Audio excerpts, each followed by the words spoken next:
शुभ दोपहर प्रिय दर्शकों, मुझे सोलमास चैनल में आपका स्वागत करते हुए खुशी हो रही है। अलेक्जेंडर सुदरेव हमेशा की तरह आपके साथ है और आज हम बात करेंगे कि पीकेटीबी साइट पर क्या प्रक्रियाएं हो रही हैं। दरअसल मेरे पीछे तुम्हें एक और मशीन दिख रही है। ये एक मिलिंग मशीन प्रतीत होती है। यह है उपकरणों के कई टुकड़ों की तरह फिर से आ गया है और वास्तव में अपने सही स्थान पर कमीशनिंग और प्लेसमेंट की प्रक्रिया का इंतजार कर रहा है। और यह ध्यान देना चाहिए कि हर हफ्ते पीकेटीबी में अधिक से अधिक उपकरण उपलब्ध होते हैं और ऐसा नहीं है कि हमें इनमें से प्रत्येक मशीन की आवश्यकता है। बस परियोजना को सौंपे गए कार्यों को पूरा करना और वह कार्य करना आवश्यक है जिसकी हमें वास्तव में आवश्यकता है। यानी हम यहाँ जो बना रहे हैं वह सिर्फ दस्तावेजीकरण के संदर्भ में इंजन विकास नहीं है। आप और मैं प्रोटोटाइप बनाते हैं। हम ये सब हार्डवेयर में बनाते हैं। हम अपनी परीक्षण प्रयोगशाला में इसका परीक्षण करते हैं। इसके बाद हम बड़े पैमाने पर उत्पादन के लिए डिजाइन किए गए बैच बनाने की तैयारी करते हैं। और सबसे महत्वपूर्ण बात यह है कि हम इस बड़े पैमाने पर उत्पादन के लिए उपकरण बनाने के लिए बाध्य हैं। इसलिए ये सभी उपकरण सीएनसी मिलिंग, सीएनसी टर्निंग न केवल स्वयं इंजन बनाने के लिए आवश्यक है बल्कि उपकरण और तदनुसार उत्पादन साधन भी आवश्यक है। इसलिए हमें वास्तव में इन सभी की आवश्यकता है। खैर चलिए आगे बढ़ते हैं और देखते हैं कि आज हम क्या कर रहे हैं।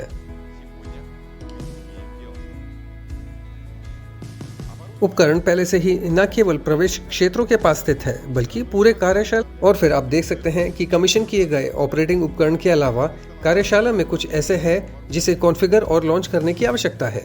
उदाहरण के लिए ये मशीन पहले ही प्रदर्शित किए जा चुके हैं लेकिन इसे अभी तक कनेक्ट नहीं किए गए हैं। विशेष रूप से यदि हम कैमरे को ऊपर उठाने में कामयाब होते हैं तो हम देखेंगे कि लोग अब उपकरण के प्रत्येक टुकड़े के लिए एक स्थायी सर्किट के अनुसार बिजली की आपूर्ति को जोड़ने के लिए ऊर्जा नेटवर्क तैयार कर रहे हैं। ये महत्वपूर्ण है। बिजली की गुणवत्ता काफी उच्च होनी चाहिए। यहाँ 2 लैथ भी लगे हैं जो व्यस्त है और यहाँ हम ऐसे गांठें खाली जगह देखते हैं, यानी वास्तव में ये विमान के इंजनों के लिए खाली जगह है। ये मोटर पहियों की तरह दिखते हैं और मुझे कहना होगा कि ये एक और नई पुनरावृत्ति है।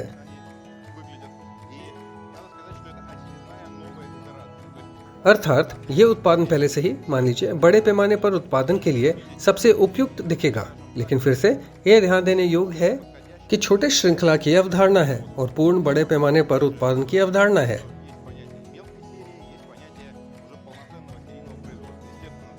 स्वाभाविक रूप से पूर्ण रूप से बड़े पैमाने पर उत्पादन के लिए इन भागों को ढाला जाना चाहिए और रिक्त स्थान से तेज नहीं किया जाना चाहिए क्योंकि ये सब लागत में परिलक्षित होता है। पर चलते हैं, अब गैलरी में चलते हैं जहां हमारे पास मिलिंग मशीनें हैं। यहाँ फिलहाल काम चल रहा है और कई उत्पाद बनाए जा रहे हैं। यहीं आप विमान के इंजन के लिए स्टेटर की अगली पुनरावृत्ति देख सकते हैं।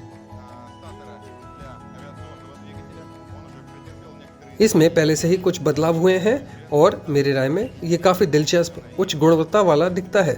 और सबसे महत्वपूर्ण बात, यदि आप समझते हैं कि ये सभी खांचे अवकाश छेद क्यों बनाए गए थे और आप इतिहास जानते हैं तो निश्चित रूप से यह है एक पूरी तरह से अलग वातावरण। चलिए इसे ऐसे कहते हैं। यहाँ हम निर्माण कर रहे हैं या यूँ कहें कि ऐसे हिस्से का उत्पादन पहले ही पूरा हो चुका है। विवरण यहाँ आप वीडियो को रोक भी सकते हैं और एक टिप्पणी भी लिख सकते हैं कि ये क्या कर रहे हैं और कैसे दिखता है। मुझे लगता है कि आपने ये पहले ही कर दिया है।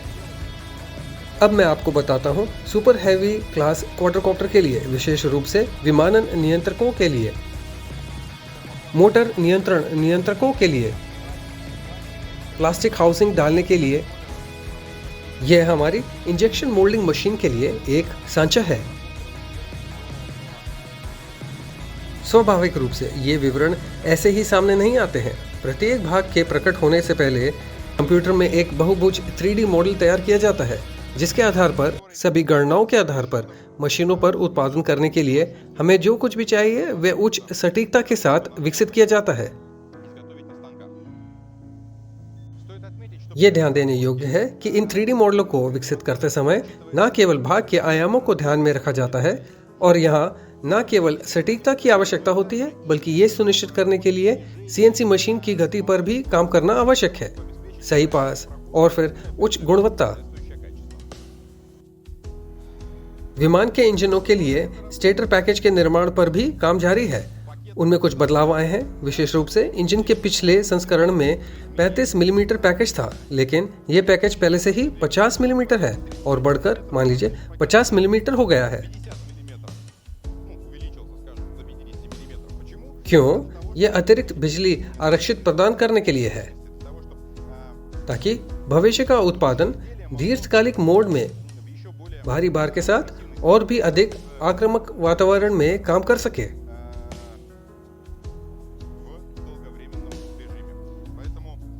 इसलिए ये सब प्रोटोटाइप है और स्वाभाविक रूप से उत्पादन डिजाइन मॉडल बनाते समय कई अन्य तकनीकों का पहले से ही उपयोग किया जाएगा, लेकिन फिर भी तेजी से प्रोटोटाइप के लिए, तेजी से लक्षण वर्णन के लिए हमें उच्च तकनीकी समाधानों का सहारा लेने की जरूरत है।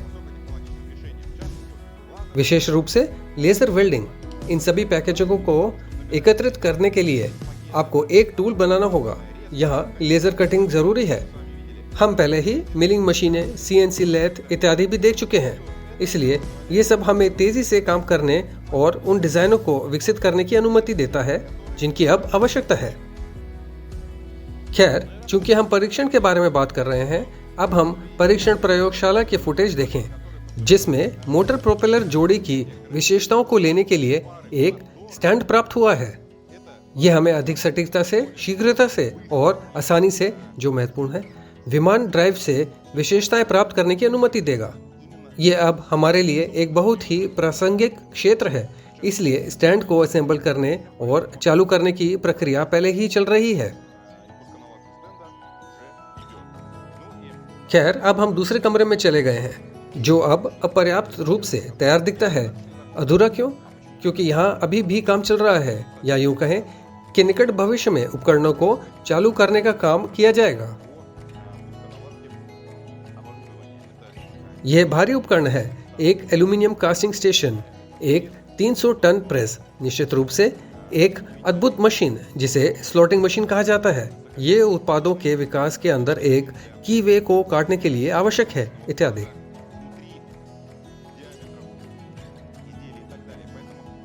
इसलिए घूमने वाली विद्युत मशीनें बनाने के लिए ये सभी उपकरण आवश्यक हैं, और यदि उद्यम में ऐसी क्षमताएं नहीं हैं, तो एक उद्यम, एक भवन के भीतर स्क्रैच से सभी इंजन तत्वों को विकसित करना और बनाना लगभग असंभव है।